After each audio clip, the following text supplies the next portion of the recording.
one, just waiting for Instagram. They take forever.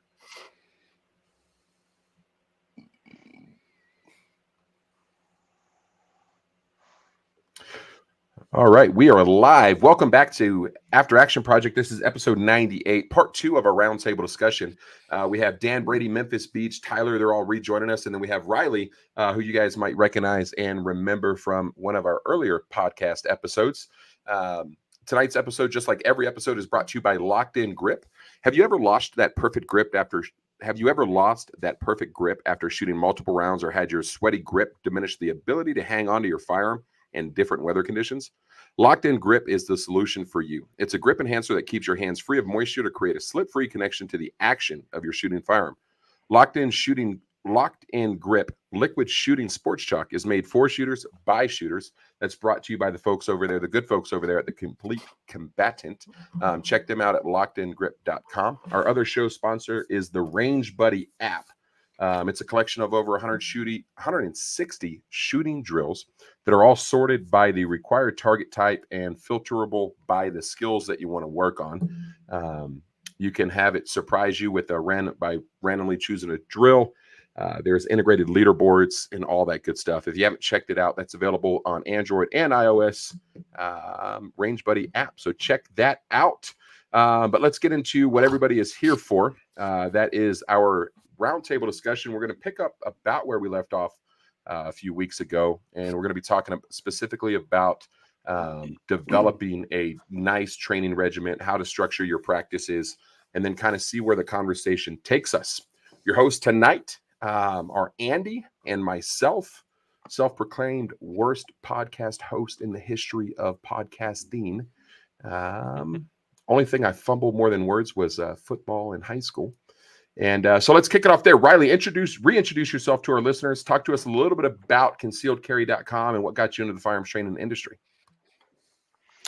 Well, I appreciate it. And I'm sorry I missed part 1 of this. I think I was on the road traveling. But yes, I'm Riley Bowman, second in command at concealedcarry.com. Our goal is to be the #1 resource online for concealed carry information, education, training, and products and other concealed carry resources.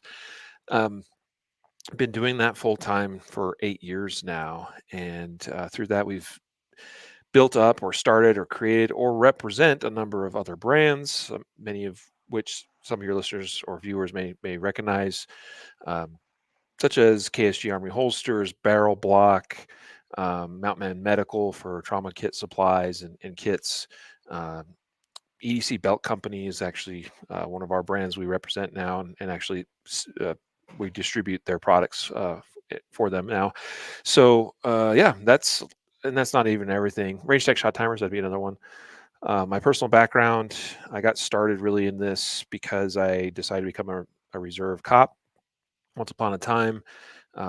Going through that process, went through the academy, just started pursuing other opportunities to get training and to become an instructor myself, became an agency instructor, became an NRA instructor, and just one thing led to another thing. Got into competitive shooting back in 2016, started 3-gun, then transitioned full-time into USPSA. As far as I don't touch the 3-gun competitions currently anymore. Probably we'll get into that again at some point. We'll see. But yeah, USPSA masterclass shooter. Try to shoot all the major matches that I can each year, including a couple of national championships. And then I, take my show on the road a couple times a year and teach some classes. So you can find all that at RileyBowman.com. That's where, if you want to connect with me, that's the place to do it. So there you go. I tried to make it as short and sweet as possible. That's the intro.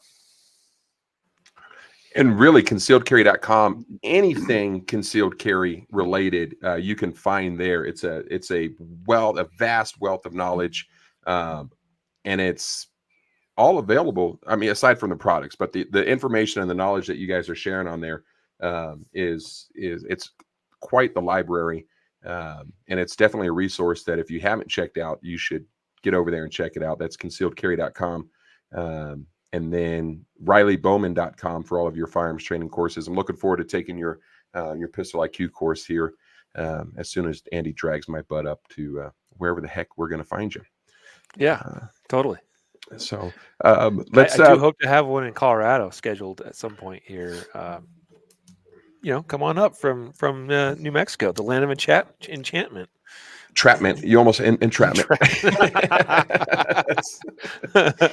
Although every state, I grew up in Florida. I lived in Iowa and in a couple other states that I won't mention just because they're not worth mentioning. But every place is like come on vacation, leave on probation, that kind of deal.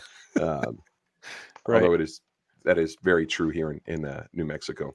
So let's go around the horn. Just briefly reintroduce yourself. Dan, talk to us. Where can our listeners find more information about you? Dan Brady, Apache Solutions. You can find us at ApacheNC.com.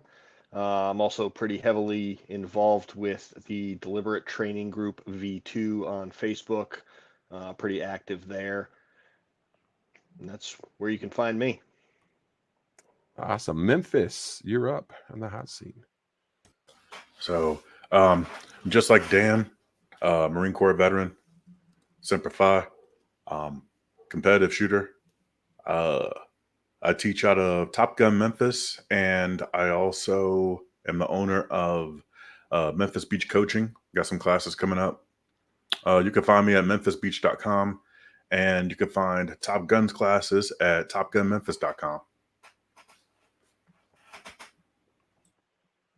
And then Tyler, go ahead and talk to us a little bit about your background in the firearms training industry and what got you here.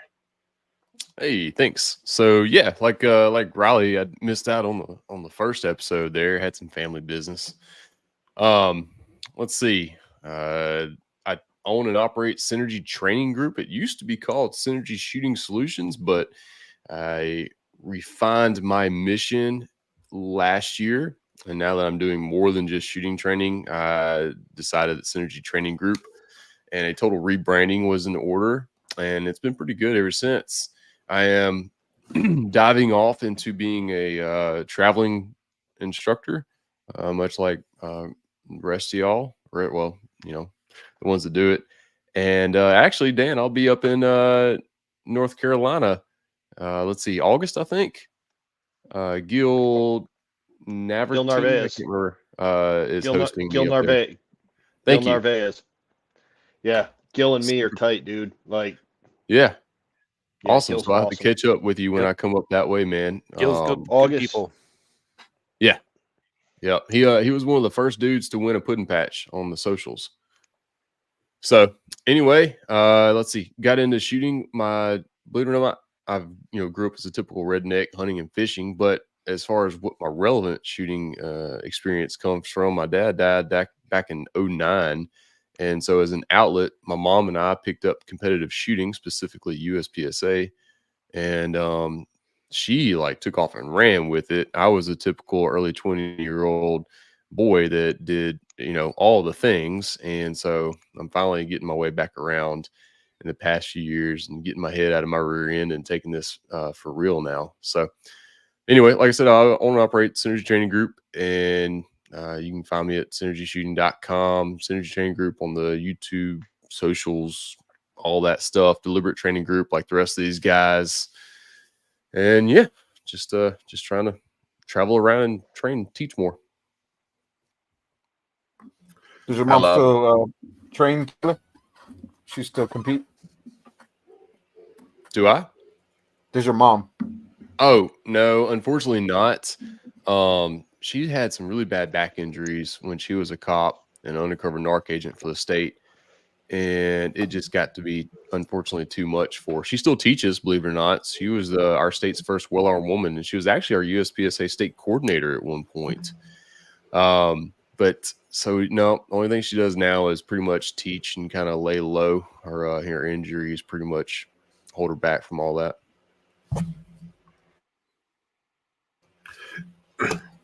It was the Deliberate Training Group V2 was mentioned a couple times in the introductions. And one of the coolest things for me to kind of sit back and observe is the amount of progress that some of those folks are making in there. And then the really only thing that kind of tops that in my mind is the amount of advice and coaching and direction that is both well informed and well intentioned, that is just freely given out in that group. And I kind of want to talk, I would like each of you guys to talk about where your shooting journey began as far as your skills and abilities, because I think people get hung up on this idea when they see the end result, right? Like they're seeing these sub-second Instagram draw to first shots, and they don't see the the 50 bad takes or whatever for it. So the only thing that we're seeing is just these high level skills being demonstrated, and there isn't much conversation about where that person started. Right. So if we look at our four guests tonight, you guys are all top level, very highly competent and highly qualified shooters. And where did that begin for you? Riley, I want to kick it to you, and then we'll go to Tyler, and then we'll finish up with Memphis and Dan. So, and feel free to pepper in as much of the information about the hard work that went into it or not. I mean, hey, maybe you're just naturally gifted. Well, first of all, I don't personally really believe in naturally giftedness per se. I mean, there's definitely shooters that have certain backgrounds, maybe certain body types or builds, various characteristics that probably make some things easier for sure. I mean, I'm a fairly large mammal, so is Dan Brady there. Size definitely and weight definitely helps with managing stuff like recoil and stuff, right? But I'm a huge believer that people can achieve what they put their minds to, what they actually really dedicate themselves to and work on. So, I mean, because I've just seen it demonstrated so many times. I mean, you might have some disadvantages maybe compared to another person that you have to overcome, but with respect to shooting, I mean, I've seen like barely 5 foot tall, like 90-pound women run pistols really, really well, and then of course full size mammals like Dan Brady. So, if you're using good technique and you understand what you're doing and you practice and put in all in the work, I mean, you can do it really well. So, for me, I was just thinking back in my own background. There's a lot of stuff there. I grew up shooting, so that certainly I think helped in a lot of respects. But there's a lot of bad habits I had to overcome once I started, figuring out the way and the light, But it certainly helped because I was comfortable around firearms.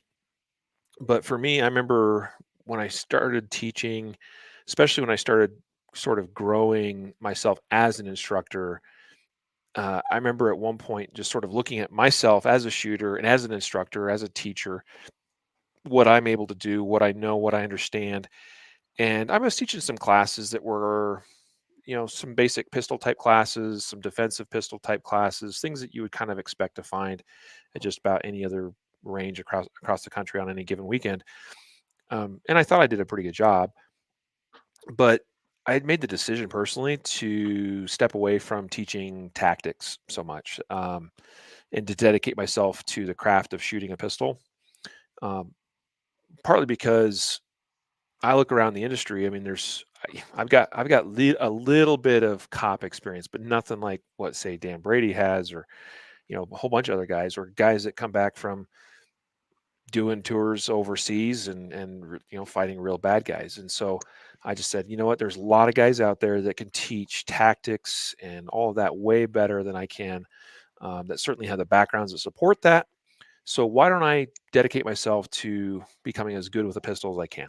So that's actually when I made the switch into not even shooting 3-gun so much, but shooting USPSA entirely, or solely, because I wanted to purely focus on shooting the pistol. Not that I'm ruling out ever even teaching things that are maybe rifle or carbine related, because I certainly can run a rifle really well. I've done it. But right now the focus is, yes, concealed carry, but it's bigger than that, because shooting is shooting, whether you are concealed carry focused, defensive focused, LE, military. I want to be able to teach people how to shoot with a pistol really, really well. And so then the next natural choice was, well, where do I go that sort of continues? I think I already had some credentials, but it's like, where do I go that continues to advance those credentials or that authority, if you will, on what I teach? And so I decided, okay, I got to go get as good as I can be in what I perceive as being probably the top pistol shooting game, period. No offense, Memphis, to IDPA, but he knows what I mean. I mean, the fastest guys running pistols on planet Earth in an action or practical type shooting sport are in USPSA. So that's where I went, and it's done wonders for me in pursuing those goals of mine. And so, and I'm not done yet either, but that's that. I mean, to answer your question as best as I can, assuming I understood your question correctly, that's kind of how I got to where I am. There's a lot of work that is involved in that for sure. I'm happy to expound upon that, but I think that this should suffice for right now. Nice. That's great. And Tyler, I know you've talked about your kind of upbringing in the shooting industry, and that kind of started off from a competitive standpoint with a father in law enforcement. Where would you say and you also have a brain for teaching and coaching, and you were a tutor at a young age, and not just like it was like a highly skilled field that you were tutoring, basically like your peers in. So how do you think that played in? Yeah. Math and an instrument too, right? Like you're a saxophone, Mm-hmm. right? Yep. So maybe that helps with your finger dexterity and all that good stuff. But how would you say that? What kind of advantage did that give you in the shooting industry? And is that something that would be, I guess, for somebody that doesn't have that, how big of a disadvantage would it be for them, and how do they get to a point where, hey, that's no longer relevant? So the guy my mom started talking to, and we've bumped into him and found him in USPSA as our outlet back in 2011. Is Rodney May, OG Team SIG with Max Michelle, national level GM, many time winner type of dude, and he had his own range in Vicksburg, which is what the range we referenced earlier. This is where I'm from, actually, sort of north of Vicksburg, but Vicksburg in general. And so, believe it or not, he was a SWAT, Alphabet Soup, NSW, 3rd, 5th, and 7th group tactics instructor, mostly CQB stuff. He just used USPSA because he liked to go fast and, I guess, beat other people in a not shoot house scenario. But that's more defining of where I started. As far as being a tutor and a saxophone player, musician, now, while I never did it at a high level, I put everything I had into it with what I had. I'm in Mississippi, Vicksburg, Mississippi at that, like a very low income state with very limited resources. So when I say I was a math tutor and saxophone tutor, don't start thinking like Albert Einstein mixed with Barry Manilow. Not Barry Manilow. Oh crap, that was the wrong reference. Crap. Who's the That's hilarious. Who's the famous white guy that plays the soprano sax? Crap. Kenny G. Oh yeah, Kenny G. Right? Kenny G. Thank you. Yeah. Thank you. Yeah. So don't think I'm some Albert Einstein, Kenny G. Mutant thing. I just helped out the community that I had, man. The people that I could have an impact with and help, people that were struggling to pass just the required math classes that we had in high school. So that would have been transition to algebra, and geometry. Those are the three that you had to pass to even graduate high school. And then people that were struggling on the ACT, and then saxophone players that were just not quite getting it, that needed some help. Those were the people that I was helping. I wasn't making decent players or decent math people great math or saxophone players. I was helping the people that were struggling find some sort of success and be able to breathe easier, getting by with what they had. So meeting people where they are and helping them where exactly they are is where I really started. Now, as far as that helping me today, it helps greatly because I've done so much in life of helping and leading and motivating other people, just the people that I can be in front of and actually, have an impact on. Never really did the social media stuff, like tried to get famous on social media or anything like that. So I don't have like a broad net by any means. I just help the people that I can get in front of. Now, if we bar all the nonsense that I did in my 20s and all the wasted time that I did doing just, whatever, and I think it really does. But I had to mature to a point to really understand it and apply it the way I do now. Up until about 3 years ago, I didn't realize what I had or what I could have done. I mental health trauma type of things that I was dealing with that I finally didn't let go of until about 3 to 4 years ago, that allowed me to mature and really enjoy life where I'm at, enjoy the God-giving talents that I do have. Now, and I know Riley would agree with me, and I'll give like a little bit of little adage, I guess, if you will, of what he said. Now, while everyone doesn't necessarily have given talent, I do wholly believe in a God-given journey. So God qualifies who He calls. He doesn't call the qualified.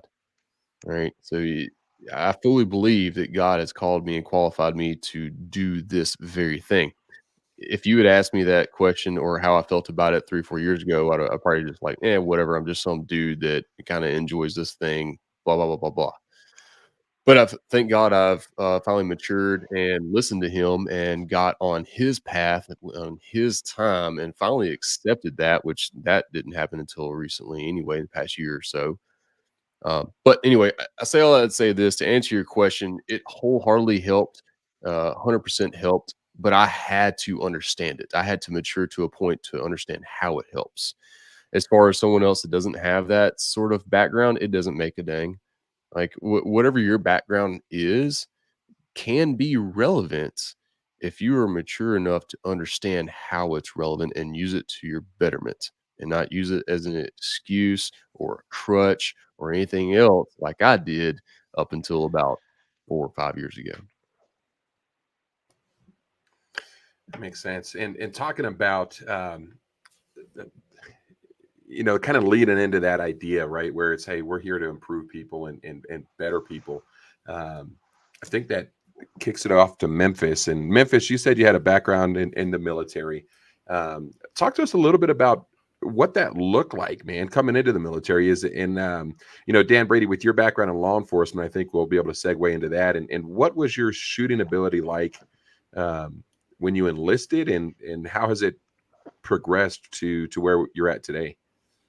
Yeah, so before the Marine Corps, I had zero experience with handguns or firearms or anything like that. Even though my mom was Army and my brother was Navy, and then later on found out that my dad was Army. He was National Guard. I also have like 2 other Marines and a bunch of other sailors and soldiers in the family. So we're a military family, but we very rarely went out shooting. We didn't have any guns in the house that I knew of. I found out later that they were,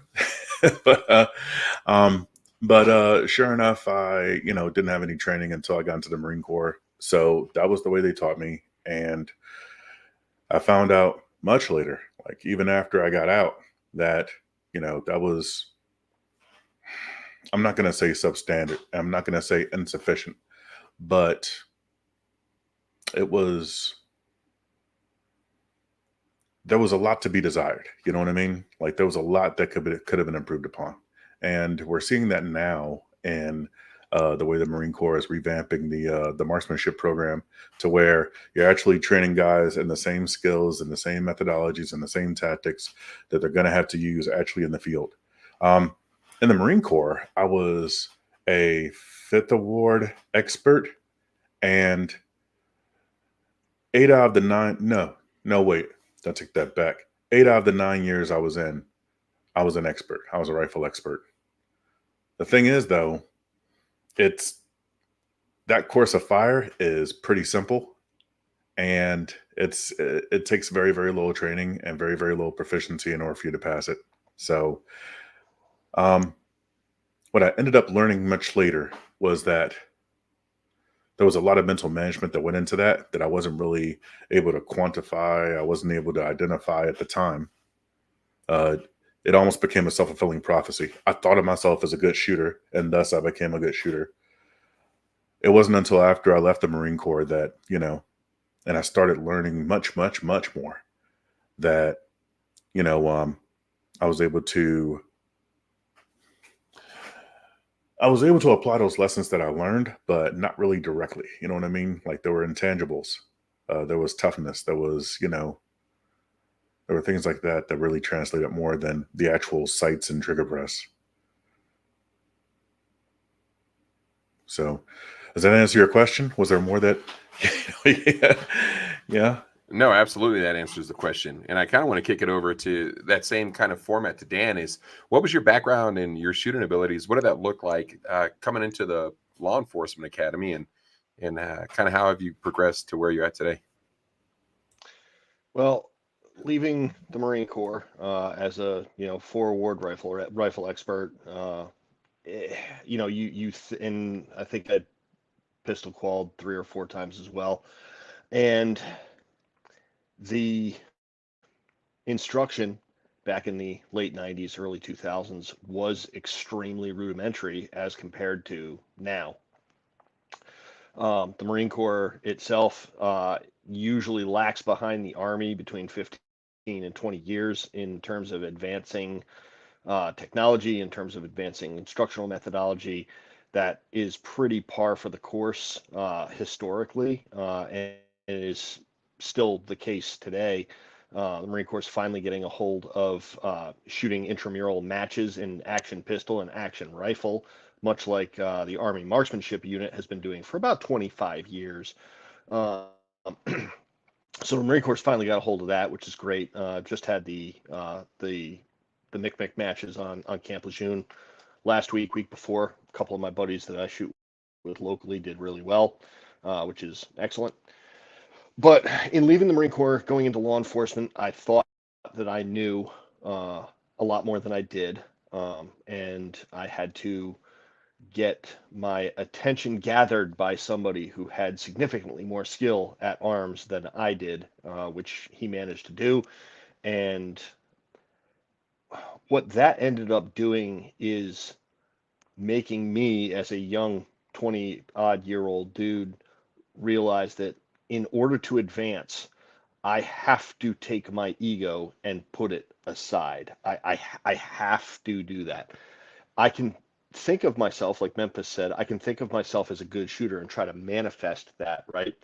But I have to stop thinking that I know all there is to know about this subject, and I have to open my ears and observe these people who do this at an absolutely incredible level and learn from them.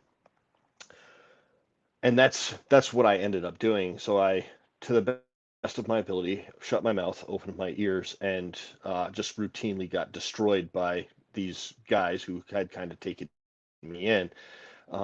And I slowly but surely learned. I'm nothing if not a slow learner. But what I do take in does get retained, generally speaking. One of the things that I kind of want to touch on that Riley talked about is talent and hard work. And this has been talked about by a number of guys. Tim Herron has talked about it frequently, that people throw at him, oh, you got all this talent, like he didn't put in thousands of hours of hard work to get to where he is. The guy is a working machine. Nobody works harder than that guy, and he'll tell you, you're not going to outwork me. But what I do think that gets overlooked sometimes is aptitude. Some people just have either physical or mental aptitudes for certain tasks. If that was not the case, then every basketball player who worked hard would be Michael Jordan or LeBron James. Every golfer would be Tiger Woods. These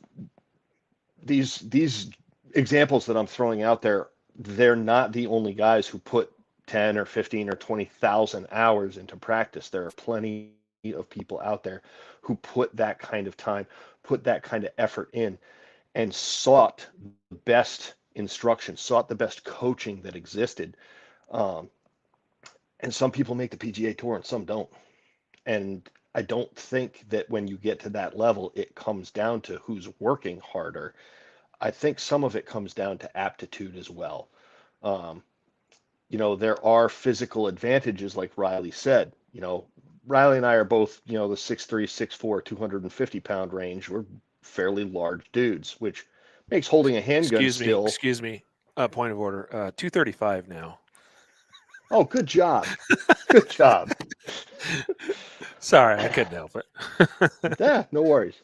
All right, so Riley's 235. I'm working around 250. So anyway, which certainly makes holding a handgun still. But talking with our good friend Chris Bean, doing 1 second concealed magazine exchanges when I have a 76-inch wingspan, I have to go from all the way here to all the way here to all the way here. And when you're 5'5", and a little whippy guy, you are mechanically going to be faster than I am, no matter if our hand speed is equal or even if I have a little bit more of it. I can't mechanically win that race because I have so much more territory to cover. So there's a disadvantage there. So, and I'm not trying to make that as any kind of excuse because, like I said, it has advantages inherent to it as well.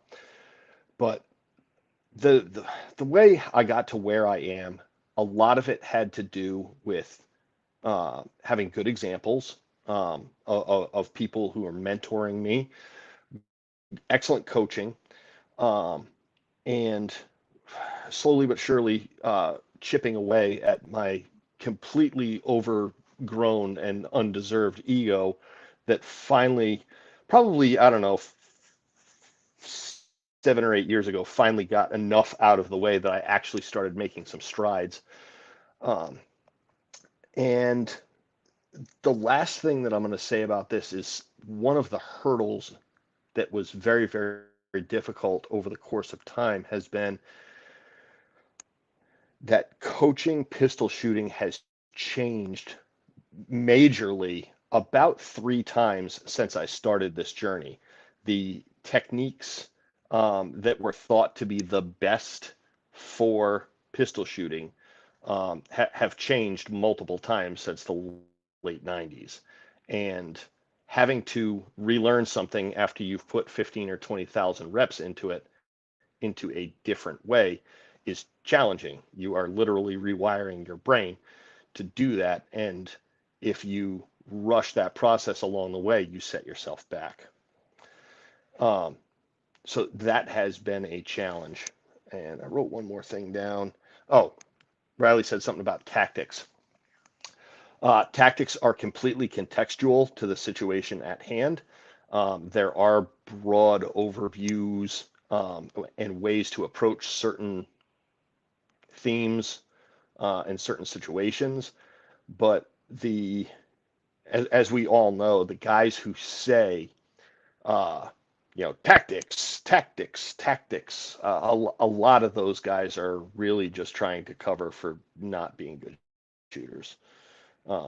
Running a pistol is running a pistol is running a pistol, and if you can run a pistol at a very, very high level, applying the tactics that are required at that given point in time, whether it's in the local stop and rob or in your living room or in the food court of a mall, it's going to be kind of self-explanatory at that moment. Kind of a theme that's kind of weaving its way through the responses is the work, right? It's there's some natural ability, there's going to be some of the aptitude there, but at the end of the day, everybody has to put the work in. And I think I kind of want to get you guys' thoughts on what the work should be, or what does the work look like for somebody who's maybe taken a class or two, right? It's the person in the deliberate training group V2 that it's something switched, and they're like, I'm going to actually start allocating some time and energy to becoming a better shooter.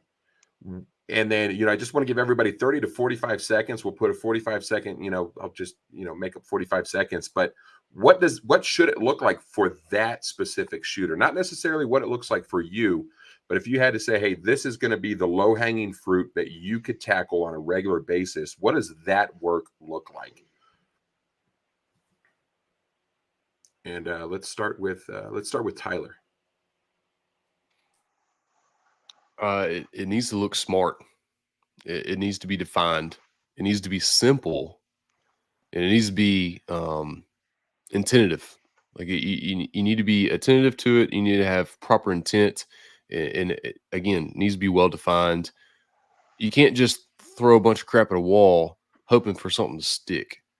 And man, I wish I could tell myself this many years ago. I don't know if I'd have listened, but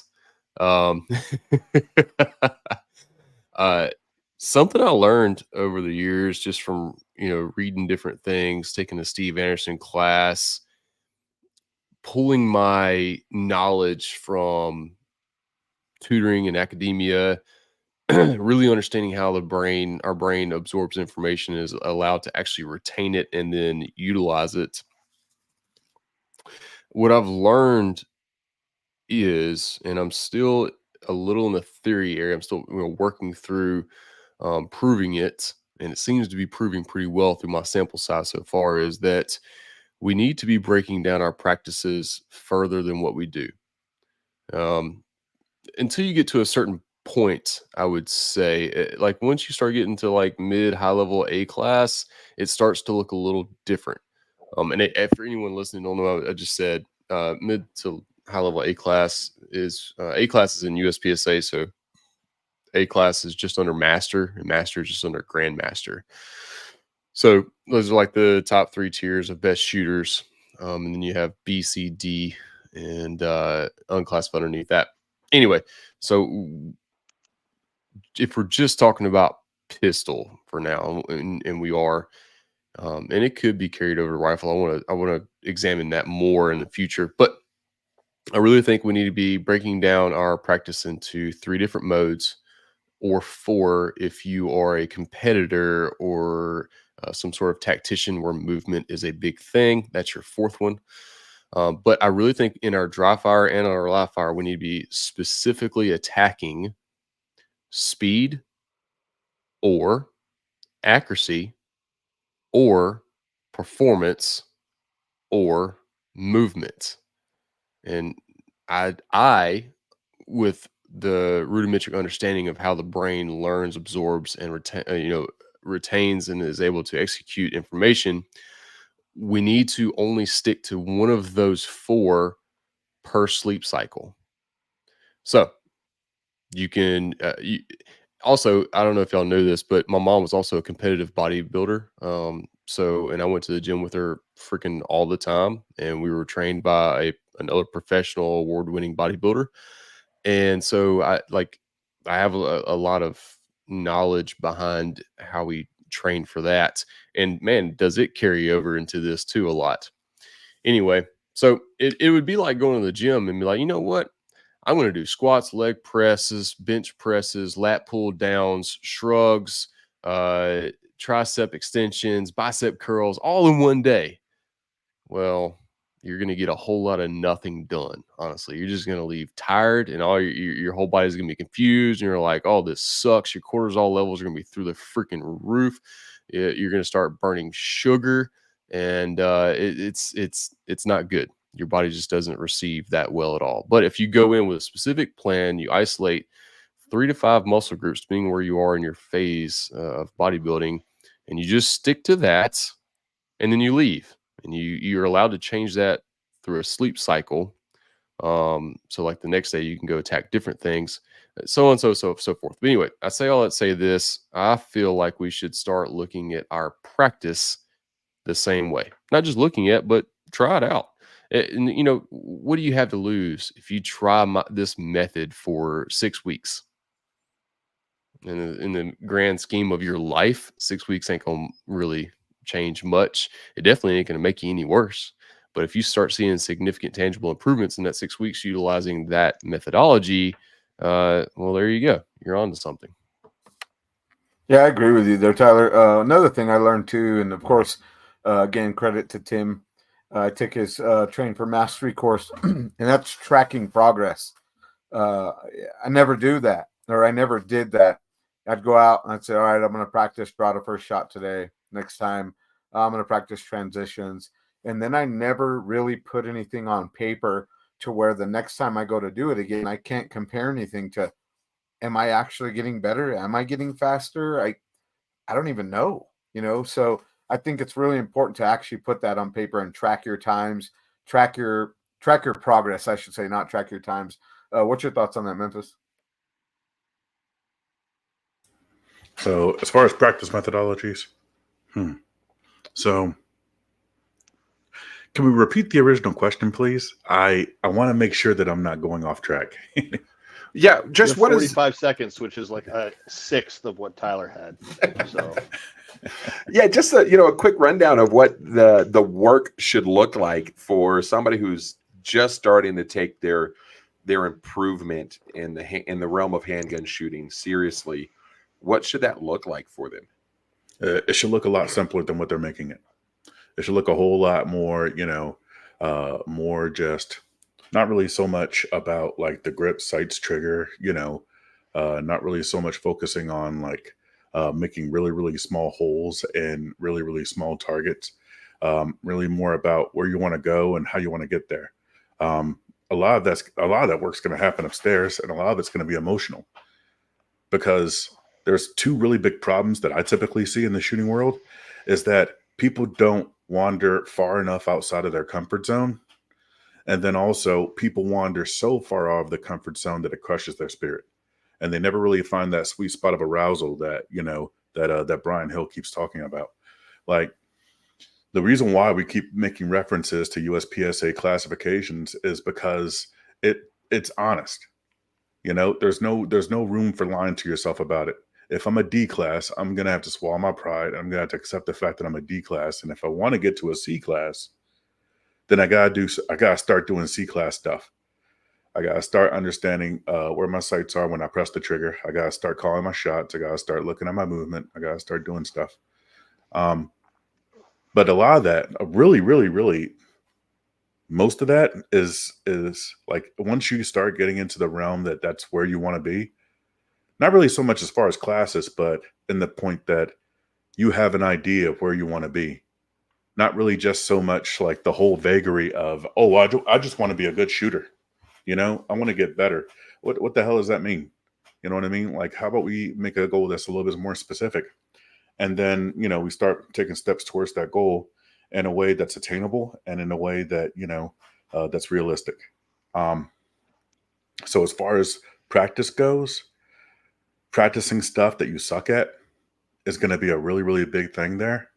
And then also accepting that correction without emotion. Like the fact that, hey, this is going to suck, but hey, let's just see where we are, right?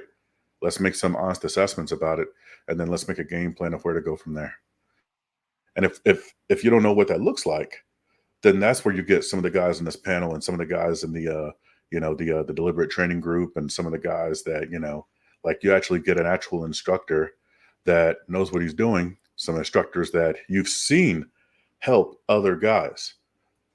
Like get some of that feedback from those guys and, make an actionable plan. I'm sick and tired of people just wanting to be a better shooter.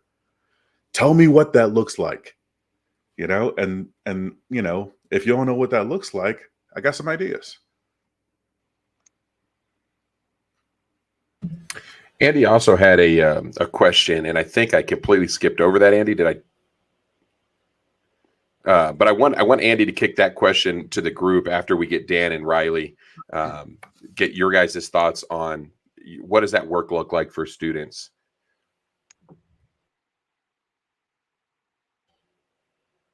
And then let's Yeah, go Dan, ahead. you went last time, so let's get you going here. Dan, what are your thoughts on what that work looks like? All right, so it specific to your suggestion of, this is somebody who's just starting out and I'm going to take this seriously. I got a process, an exact process for those people.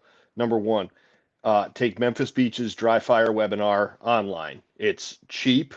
It's 100% worth it. I don't care how good you are. It's 100% worth it. That's the first thing you need to do. Read Steve Anderson's Refinement and Repetition. Have that on your nightstand. Read it with a highlighter and a pen, and just have that there. And then get some one-on-one coaching. Like, what is, go do some live fire video stuff, do some dry fire video stuff, and then get some one-on-one coaching from somebody who knows what they're talking about. There are several people here. Tyler Tharp is one of them. Memphis Beach is one of them. I'd like to think that I'm one of them, who offer quality coaching via the internet. It's incredibly dollar for dollar valuable, and you don't even have to leave your own home. Video record your dry fire and get that coaching. Video record your live fire and get that coaching. Track your progress. Shoot some competitions. I don't care if they're IDPA, Steel Challenge, USPSA. Just go shoot. Just go shoot and see where you fall apart. And then revisit those first 4 steps. And then take 1 or 2, not more than that, quality weekend-long classes annually from the list of awesome instructors who are out there. Wait for somebody who's a national guy or gal who's coming in your area so that you minimize travel and all the related expenses to that. And take 1 or 2 classes a year and then start over again and just go through that process. And you could do that feasibly for about 2 years, and you're gonna, even if that's all you do, you will land USPSA A class ish. And I mean, feel free to disagree with me if you want, guys, but I think if you do that process and you take it at least somewhat seriously, you could land an A class USPSA pretty easily. Makes sense. And Riley, let's round that out with your thoughts on what the work should look like. So the first thing is that the work is far more important that it's consistent and consistently done than the amount that's perhaps done. And by that, I mean, I've said this in probably every class I've ever taught. I can pretty much guarantee if you just, I know this is true if you just do 10 minutes a day, but honestly, I think if you did 5 minutes a day, every day, just 5 minutes of deliberate, intentional, effective, dry practice, in a month's time, you'll be already a different looking shooter. And so that's the first thing I want to emphasize is that every day, 5, maybe 10 minutes. If you want to do more than that, fine, but I'll tell you, a lot of people, as soon as you start getting more than about 5 minutes, it's like, oh, well, I've got all these other things to do. So just do 5 minutes a day and do it every day, and it'll make a huge difference. Now, what should you do? I think the simplest place to start is working on draw, because and presentation. So that's all part of the same thing. I mean, it's something I practice pretty much every day. Every day, I do practice draws with few exceptions every day. And there's a lot of other dry fire I do too. But like, people want to know, how do I get up on target and put rounds consistently in, say, an A zone or whatever your chosen target area is, in a very fast, period of time? Well, that's how you do it. You do the consistent work every day, and because you need to establish a consistent grip every time from the holster, and you need to take the same consistent path from that holster up to your eye line, and you need to have that gun indexed properly so that the sights are just there. And that's going to come from 5 minutes a day, every day. There's a lot of other things that you should practice too, but like that's the simplest place to start. And you'd be surprised how few people actually do that. So I'm going to leave it at that. We can go way deeper, but I'd really love those watching or listening to just do 5 minutes a day. And if you just want to do draw practice, and by that, like you should do the whole draw. You should also micro drill different portions of that draw. Do that 5 minutes a day, and it's going to make a huge difference. And if you're further along than that, like if you already feel like you've got that down pretty well, then hit me up, or Tyler or Dan or Memphis or whoever, and like we'll go to the next step. And real quick before Andy kicks it off to the next question, we're talking about Facebook groups. If you guys are not part of the Deliberate Training Group V2, join that. If you're not part of the ASP Dry Fire Training Group, join that. This month, they're getting ready to give away a one of the Ace XR. I don't know if you guys saw that in the ASP Dry Fire group, but it's super simple. I think you just have to dry fire once. And there's like one or two other things that you have to do, and they're going to be giving away one of these units to a member in that group. So that's the ASP Dry Fire Training Group. So those are two great groups, probably two of the best groups that I'm part of right now, outside of alumni specific groups. So check those out. But Andy, I know you had a great question for Memphis. I want to, if you don't want it mind, kick that around to the rest of the group. Sure. So I wanted to add on to what Riley was saying there as far as dry fire. There's a few other tips with that too. And I don't know who mentioned it earlier, but taking Memphis's online dry fire training, everybody says dry fire, practice to draw, right? Practice to draw to one shot. If I'm new and I'm not understanding it, how do I do it? How do I dry fire? How do I draw to one shot? Am I making progress? Is my draw what I think good? Is it really good? Is there some things that are failing? That's the challenge that some people need to address in the beginning before even getting started. And that starts with humility too. I'll give you a great example. I posted my draw to first shot the other day in the V2 page. First thing, like I think 3 people said, Andy, look at your gun back in your holster. And I'm like, shit, I know how to do that. I do it all the time. How come I'm not doing it now? And it's those little habit changes, which I'm going to move into the last thing, and I'll ask my question. In your progress, be prepared to accept change regularly. In the very beginning, Jeremy knows this, I had a really big problem with low left right-hand shooter, but it's because my right ring finger doesn't bend. My first distal joint doesn't bend, and it caused me pain anytime I grip the gun tight enough. So many classes. Finally, Tim Heron worked with me on getting a grip that actually established for me. It works great. I just took a Scott Jedlinski red dot course with AJ Zito, and drawing from distance, I started becoming inconsistent.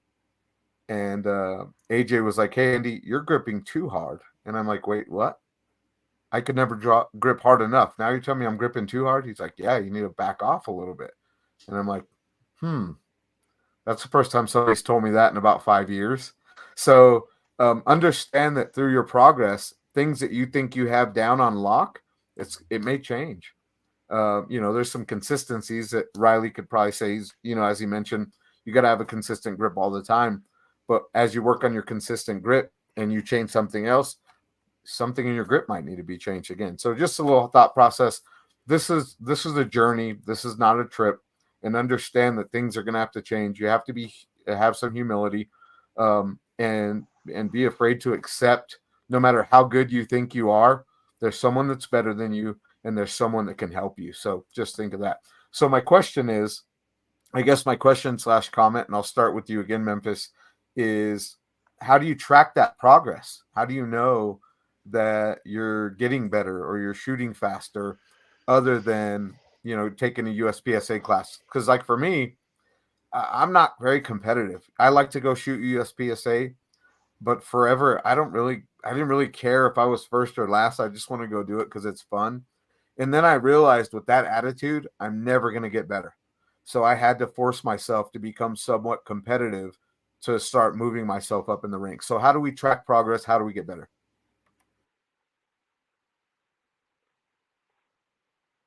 Memphis, to to steal a line from Tyler, I'm glad you asked it. So I'm going to answer this in two ways. The first one being technical, and then the second one being a little bit more emotional.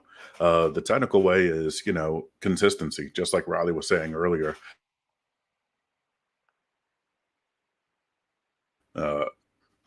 Not just consistent fire, but also consistency in your dry fire. So a lot of times with a lot of my clients, if they're first starting off, we take some baselines. We'll do something like a bill drill or the points at face value divided by time. And we can actually use that as a baseline. And points divided by time is one of those metrics that we can use on just about any drill, like a bill drill or 5 shots to a B8 or, 5 shots to a playing card or whatever have you. And, you can have that without an upper limit. You know what I mean? You're never going to get 100% on that drill. You know what I mean? Because you can always get faster. You can always be more accurate. You can always, refine something. So keeping that consistency, going to keep a journal and it doesn't have to be a written journal to where I'm getting my book, my diary, and I'm writing stuff down in it. No, it could be a video log. A voice recording that you leave yourself. It can be, something that allows you to write down your thoughts about that drill. Like the first time you have the drill, it could be something like, okay, I'm a little nervous because I never shot this before. And then the 10th time you do the drill, it's like, I'm not really so much nervous. I'm just anxious because I want to get better. I want to set another PR. And you can look back at that and you can track how you felt about it on an emotional level and say, okay, I'm a lot more confident in my shooting than I was 6 months ago or 6 weeks ago. And so you can use that to make some technical changes that can breed more.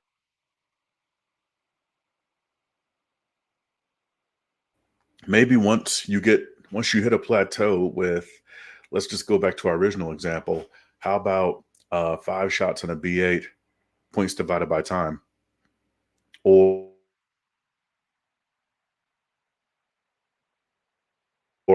okay, if that's easy for you and there's a plateau there, you can shrink it down to a playing target. It just depends on where you are emotionally and where you are as far as your competency. So, like keeping a journal, keeping interest there. Memphis, we had some, I think some connection issues on my end. And I don't know if that was the same for our listeners and viewers, but I feel like you were talking about just using a video journal or a journal on paper or voice memos. And I know you've talked about it in the past where something that you can quickly look back on and reference. Is there, did I miss anything with that?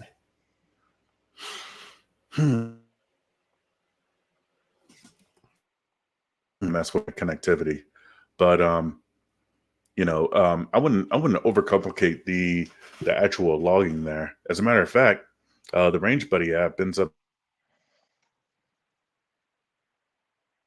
as far as concerned, I wouldn't really use I think there's a note section for the drills that you put in, and so I wouldn't really so much use it for the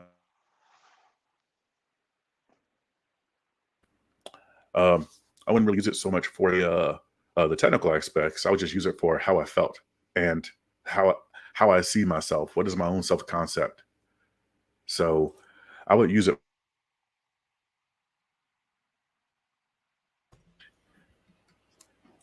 Let's see. I'm going to switch to low definition. There we go. Yeah, that might help with the connectivity issues. Fantastic. And hopefully that fixed me. Yeah, it might be me. We'll see as we kind of kick it around through the rest of the guests. It might be my internet connection slowing things down. Andy, who did you want to kick it off to next? Talking about tracking progress. Let's just move over to Dan, and we'll go to Riley, and then go to the next question. All right, so tracking progress. Memphis will remember back in his Marine Corps days, we had these things we called green monsters, and It's a notebook like what Tyler just kind of held up, right? It's a bound green book. It looks like a duty log book. You see one on every duty NCO's desk anywhere in the Marine Corps. And I got a fat stack of these things, and I literally write down my dry fire practices, my live fire practices. I log how much ammo goes through my guns. Um, I'm going to offer a little word of caution when it comes to how I felt about stuff versus the technical. Um, if you don't know where you are as a shooter from a very technical standpoint, be extremely cautious about how good you felt about a given thing, because human beings are terrible at identifying what was quality and what was speed based solely on feeling, which is why shot timers exist. That felt like a really good rep, and then you look at the shot timer and be like, wow, that was actually garbage. Where did I go wrong? Which is why video is a really good friend of ours for our own sessions. But tracking progress over time is super important to understand where we are. Andy, you'll notice from Tim Herron's class, tracking a specific drill over time, where you are is really an average of your last 3 performances, right? That's the way that Tim looks at it. Honestly, that's kind of the way, in an overly simplified way, that USPSA ranking works, is your progress over time, your scoring over time, how well you do on specific classifiers over time. What percentage are you shooting? So if you track specific drills, if you're not practicing the same drill over and over and over and over and over, you practice a variety of different skills, you will see over the course of time, you look at the front of that book from a year and a half ago, and you say, okay, I did a bill drill. I shot 2 Charlie and 4 Alpha in a 3.15 second time frame. And then a year and some change later, when you're at the back of that book, I look at my bill drill and I shoot it clean pretty consistently at like a 2.1, 2.15 from concealment. You have made a massive amount of progress, and that is identifiable. It is concrete. It is technical, and you should be able to use that technical data to sort of increase your emotional state of how you feel about yourself as a shooter, because you have identifiable, trackable progress that says, I have improved. And if you do that over a variety of different drills that test a variety of different skills, then you'll absolutely be able to say, yes, I have drastically improved. Memphis mentioned the playing card drill that is kind of being kicked about over the course of the last 12, 13, 14 weeks, depending on where you are when you picked it up.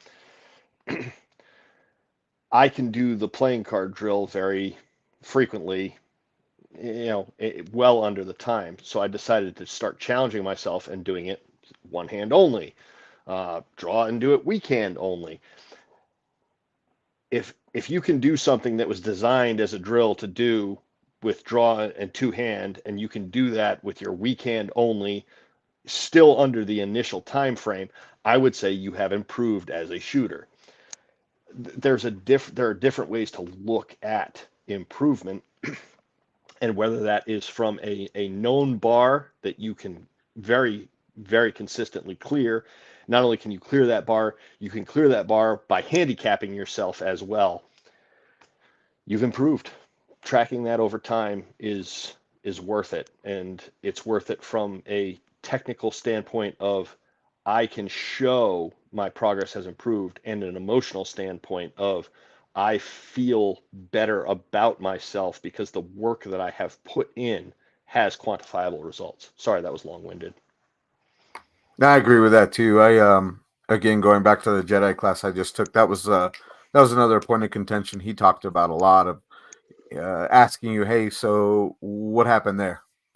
And the response is, well, I feel like it did this. Well, you feel like it or it did it. You can't have the emotion of feeling like what happened. Tell me what actually happened, or try to attempt to do that so we can work on that progress. So I agree with that. So Riley, what do you got?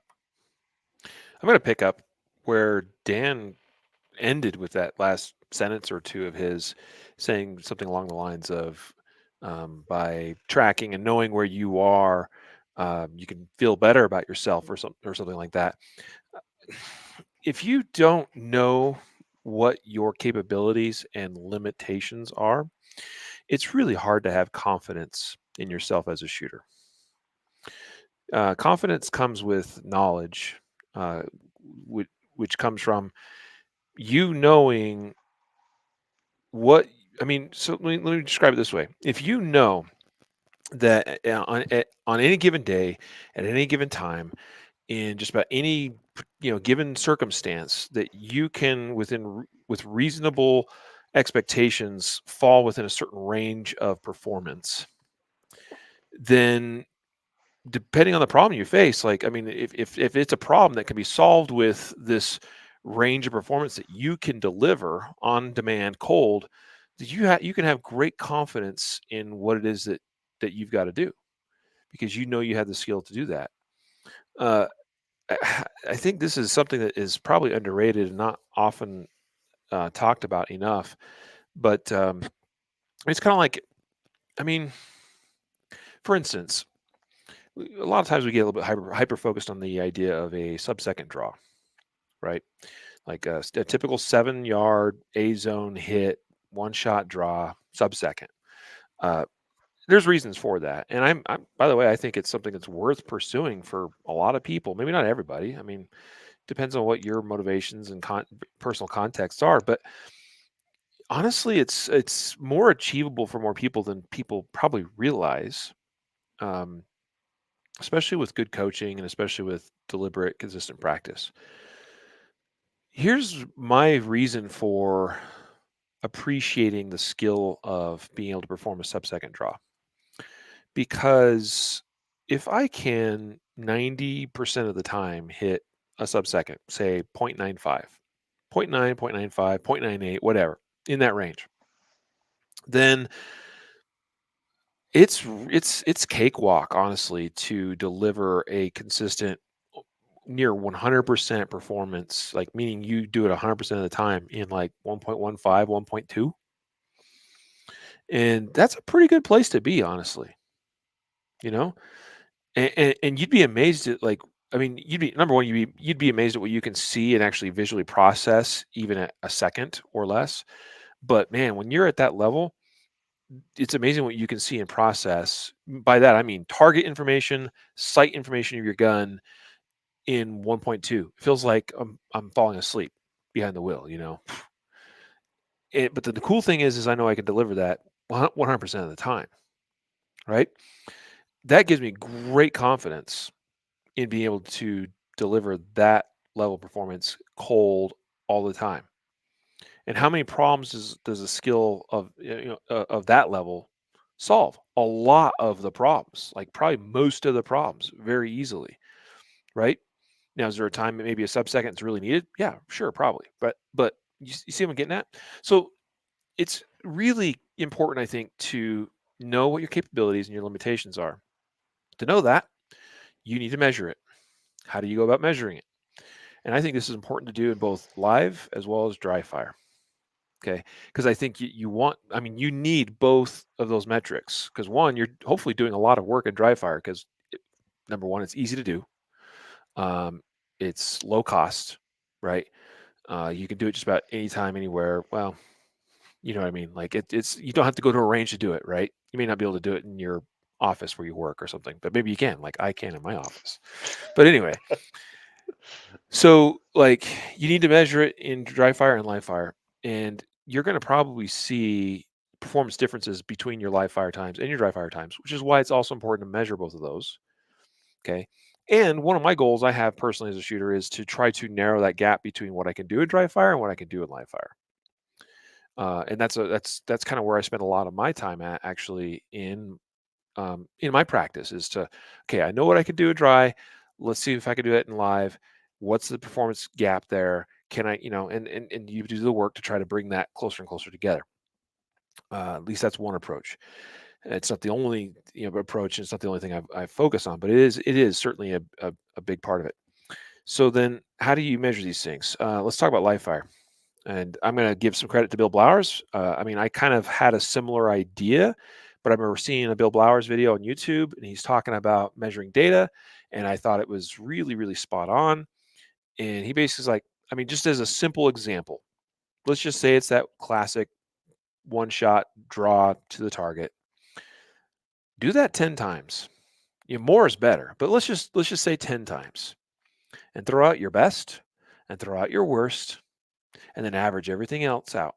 So let's see, if you got 10 runs, you throw out the best and the worst, you got 8, average them out, and consider that your baseline performance. Like, you have reasonable belief that I can achieve that baseline a high percentage of the time, right? Do that in dry fire too. But how do you measure that in dry fire? First of all, there are some tools we can do that. We can do that with Mantis. We can actually get some actual performance metrics, especially with draw to first shot with the Mantis X system. You could do it with other software like the Laser app, which I've used for years, LASR, Laser Activated Shot Reporter application, because you can also measure very, very accurate shot times in dry fire using that. And there's a few others. But if you don't have that, or you don't care for that, but you have a shot timer, and if you don't have a shot timer, you need to get one, because what we already discussed, you should be measuring metrics in live fire, right? So get a flipping shot timer. So you have a shot timer, right? If you don't know what your baseline is, pick something, okay? Pick 2 seconds, pick 1.5. I don't care. Now, can you get, thank you, Memphis. He's got a Range Tech Bluetooth shot timer. That's one of ours that we make at concealedcarry.com. It's a simple, low-cost shot timer. Okay, set a part time. And what are you looking for? Beep to beep. And so let's say it's 1.5 seconds. So you hear a beep, you begin your draw. Can you get up on target and see a good sight picture before that second beep and press the trigger? Yes or no? If you don't, okay, move the time back, right? But anyway, you want to get to where you can get a pretty good sense of sort of where your baseline in dry fire is.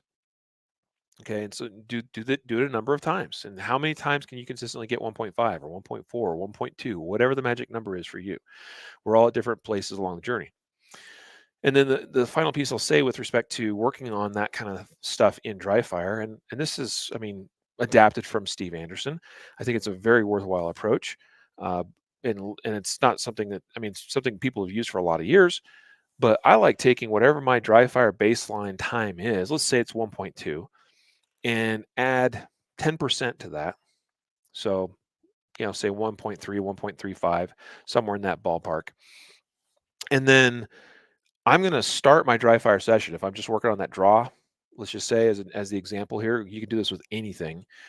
I'm going to start at let's say 1.4 as a warm up time. And I'll do like 10 reps or 20 reps, depending on how much time I have. I'll do, say, 10 reps at that baseline plus 10% warm up time. Then I'll move it up and I'll do a bunch of reps. Let's say if I did 10 warm up, let's do 20 reps at my baseline time. Cool, great. I should be able to nail that like 99% of the time, because that's my baseline, at least 95% plus. Then what do you want to do? Step it down another 1/10 of a second, and then another 1/10, and another 1/10, and see how far you can go. Because that's where the growth occurs, is by pushing yourself beyond where your baseline is, right? And there's certainly, like, when the stars align and everything's perfect, like there's gonna be times where you can hit 10% or 20% faster than what your baseline suggests, but you're not gonna be able to do it 100% of the time. But the goal is to get to where that becomes the new baseline, right? And so you're just constantly chopping away at that whatever that current baseline time is, and trying to work your way down. And again, could be done with reloads, could be done with a step and draw, it could be done like whatever it is you want to measure. But you want to measure it, and you want to measure live and dry, and you want to know what those metrics are and the differences between them. And what's going to happen to you as a shooter is you're going to have pretty soon you're going to figure out, it may not happen overnight, but over, several months or whatever, you'll have a pretty good idea about where you are at and what you can do. And that inspires a lot of confidence in your ability, because if you know what you can do, then you have the ability to then stay within those limits. When we see performance failures, particularly like OISs, officer involved shootings, Dan, I'm sure can attest to this. Some of those that I see, to me, what it appears to be is that the officer involved is trying to do something that they don't have the skill set to do, that's above and beyond what they can do, and they don't even probably know it. And so how do they know when and where and how to put the brakes on, or what, to like what's appropriate for a given shot or a given context? Because they don't even know what they can do. But if you know what you can do, then you can operate within those limits. So there you go. Sorry, bit of a monologue, but. No, that's good, Dan. I think you had a follow up there, and then I want to kick it back to Tyler to get his thoughts on tracking progress. Yeah, the what Riley just brought up about OIS videos that are so pervasive now that they happen, and 3-4 days later, a lot of times where we have access to body cam, cruiser cam, surveillance cam of sometimes multiple angles of the same shooting, for good or bad, whether it's a knife wielding suspect at arm's distance, or an acorn on a cruiser. There's everything involved, but what is lacking in a lot of law enforcement firearms training specifically, it's getting better, but it's not there yet, is performance-based shooting, of understanding that certain actions take certain amounts of time, and what does that relate to the time and distance that the officer, his or herself, needs in order to appropriately be able to respond to those things. The classic example being the Tooler principle, but what is not focused on is the hardwired skills that you need to have access to right now at any given point in your shift, whether you're standing there in front of somebody or seated in your cruiser or walking with stuff in your hands. If you don't have access to those skills right now, you are fighting two people. At a minimum, you're fighting two people. You're fighting one suspect and yourself if you don't have just subconscious access to those skills. And that's what Riley's really getting at with that.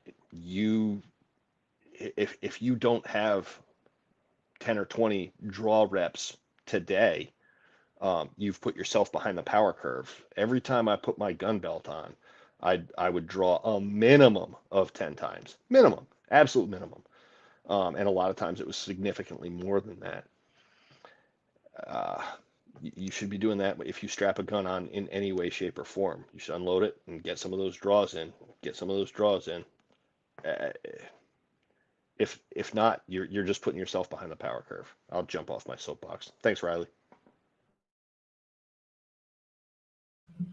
No, that was good, man. I appreciate you kind of expanding on that. And then, Tyler, let's kick it back to you, man. How are you tracking progress, and what are you looking for in that world?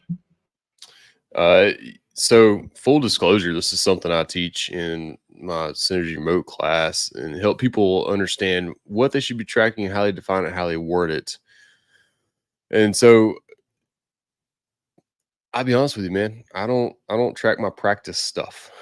I track my performance, and I let the practice take care of itself. The performance metrics will prove to me what gains I'm making in my practice. I've already defined my practice. I know it's going to work. I'm trusting my process, and then my performance numbers will prove that. So that frees up about 1/4 of the things I do that need to be tracked. Now, as far as performance tracking goes and what I write it down, I'm very specific in what I write down. I have a very specific skeleton, if you will, that I also share with people. And I started off with who I am and what I want to be. So my mantra for me, it is I am an up and coming national level instructor, and I will become that person by being a servant to my students. And then I will define something that went really well in my practice. If you'd like before then, you'd like to, you can give yourself a topic. So like today I shot USPSA. And so like, then I would tell myself what I thought I did really well. Every stage I walked up to, I shot it as if it was an on stage without bringing any of the past stage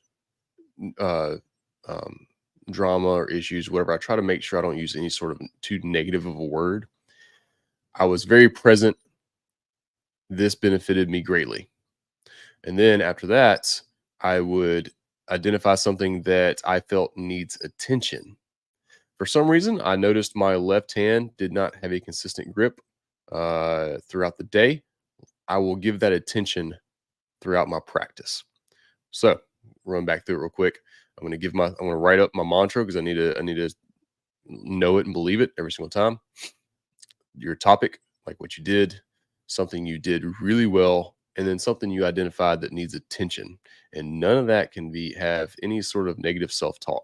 All right, now here's another caveat to all this and more minutia, if you will, of how this should be done. This needs to be done before you go to sleep. You need to relive it before you go to sleep. So write it down the day of.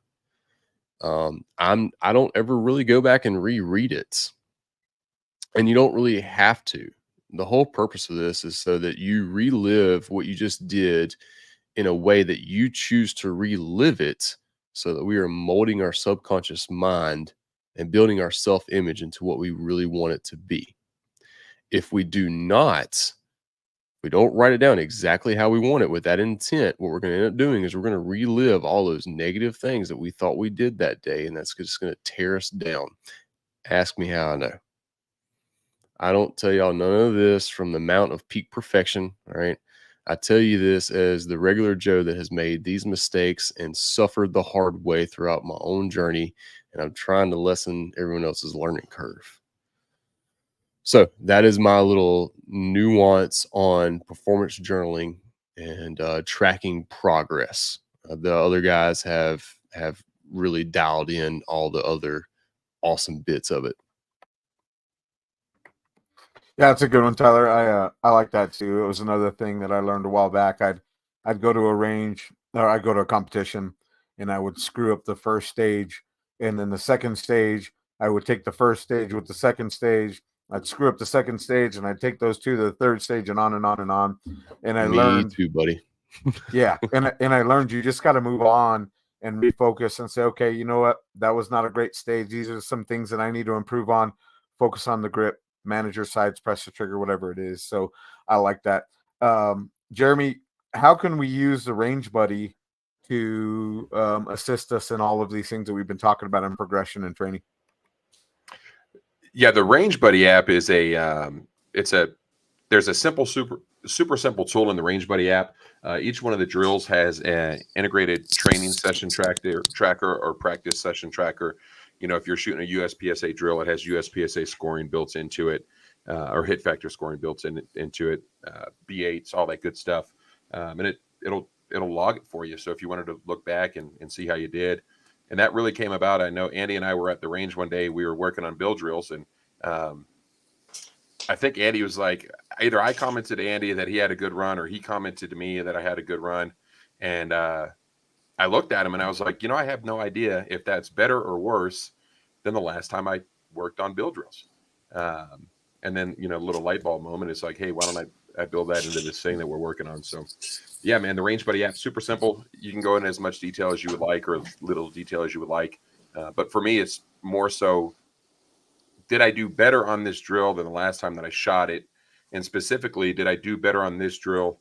Like, I will only log my cold runs, right? So the first bill drill that I run, that's the one that I log, because that, for me, in my mind, I think that's a better indication of what my skill set is, as opposed to, hey, let me log all 10 of my runs today and only count the best ones. So yeah, the Range Buddy app is a great tool for that.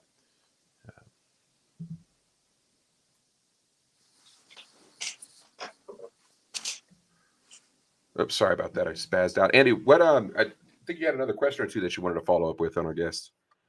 Yeah, as usual, I always thank the guests for coming on. We're going to wrap up here soon. I think we've covered a good hour and a half of questions, and you guys have given us great answers. So I want to end my questioning with this. Let's try to do this within 30 words or less, maybe even 20 words. I want to throw a V2 question that I just kind of watched a thread happen regarding red dots, circle versus dot. Okay. Now, guys like Steve Fisher, I've heard him talk about using the circle, right, on a Holosun, for example, and our eyes naturally go to the center of circles. So using that to present that to our target versus using a dot. And what is your quick thoughts on using a dot versus a circle? For me, up close, dot works really, really well. Or I'm sorry, let me back that up. Using the circle on a Holosun works really well for me, right? As I start stepping back into distance, 15, 20, 25 yards, I start losing it because there's too much information in the window for me. So I end up switching back to dot. So what I've typically decided now, I'm just going to stay with the dot. That way I'm not having to make dot circle decisions. So let's just go Dan, Memphis, Riley, and Tyler, and then we'll end out the show. Okay, so to me first, Andy. Okay. All right. So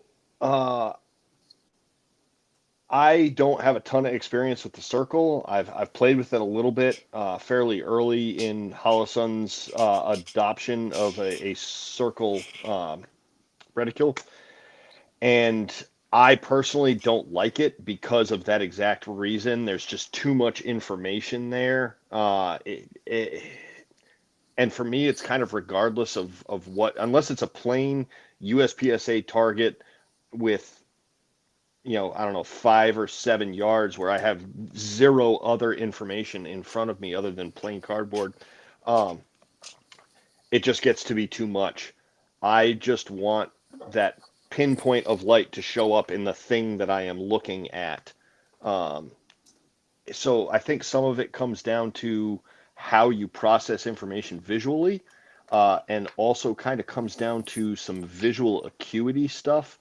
I had this conversation with Riley and a couple of the other guys the other day on what is your preferred dot size, and some people like the bigger 5 MOA, 6 MOA. Some of us like the much smaller ones. I think it boils down to visual processing, visual acuity in terms of preference. That's about the shortest I can make that. Awesome. Memphis? Can everybody hear me okay? I had some technical issues. All right, right on. Okay, so this might be an unpopular opinion. I think it's gaining some popularity.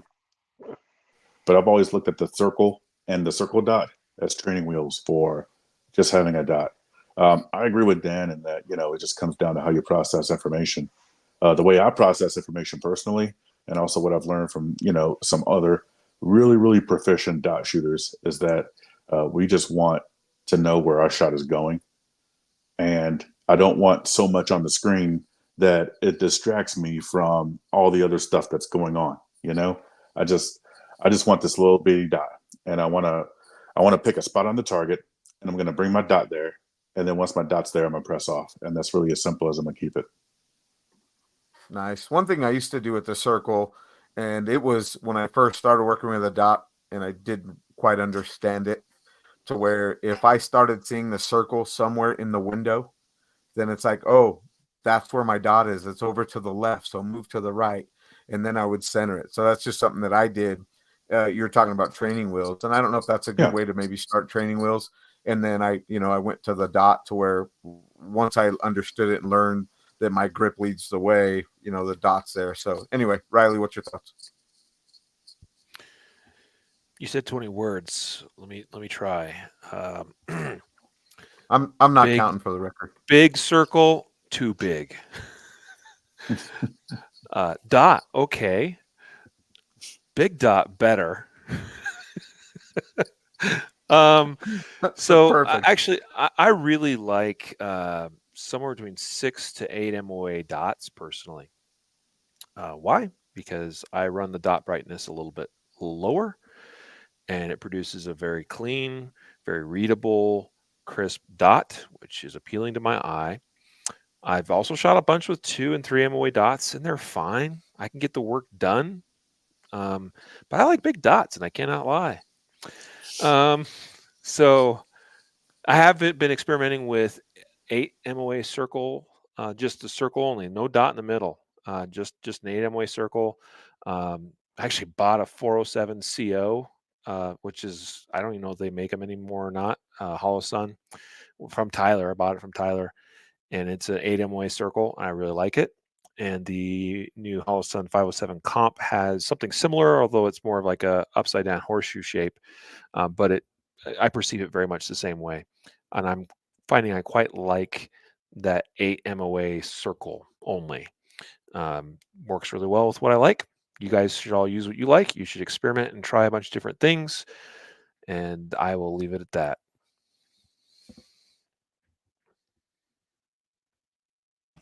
Tyler, you're up. Basically everything what Raleigh said. Also, if you're up really close and personal, the housing of your optic is a circle. So, and I teach target reference to size of, housing reference to size of target in my class as well, and help you understand the relationship between those, confirmation needed, and all that jazz. But everything Raleigh said. Yeah, to Memphis's point about the training wheels, I found that to be especially true with me. The dot really helped the circle really helped when I was first started working with the dot. And then I was in a class and overheard the instructor providing some coaching to another student and was like, "Hey, switch it to the dot." So I did it, and I find the dot works better for me now, or I'm better with the dot now. So in my mind, I felt like the circle was training wheels for me to get there. And then the dot allows me to refine it a little bit better. I don't know, man. I'm a terrible shooter anyway, so don't listen to anything that I say. But I agree with the training wheels comment. Is all I wanted to say there. And then we have Kinetic talking about the ACSS Vulcan reticle in the chats. I don't have any experience with that, and I don't know if anybody does. Call of Duty, man. I know it. I shot a whole match with it and would never buy one ever again. It is way too much information when you're moving around in a dynamic any way, shape, fashion, or form, and you're starting to see like parts of the outer ring. You're like, oh my God, which part of this thing should I be shooting with? And it just, my brain was like extremely irritated with it.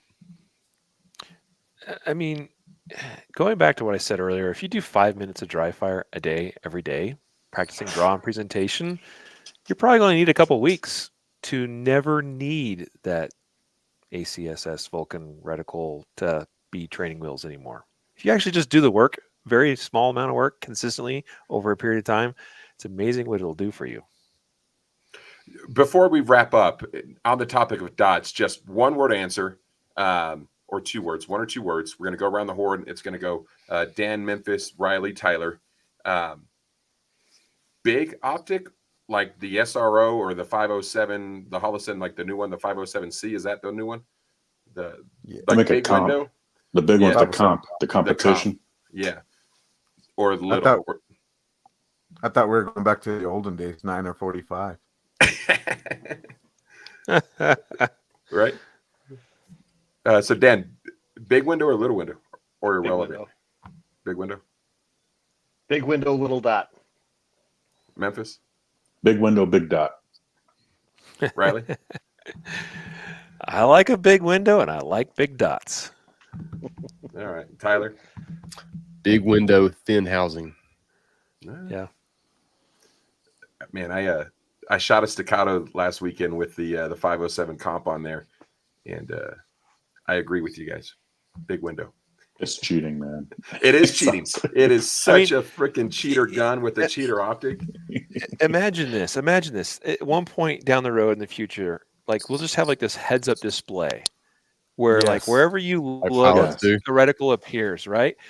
And Yeah. that's kind of like the bigger and bigger the window gets, is kind of how it becomes, you know. Mm-hmm. You know, And I want it to be like, you know, like Google Glass, where like my dot shows up in my glasses, and that's where my hole is going to be. That's where I want it.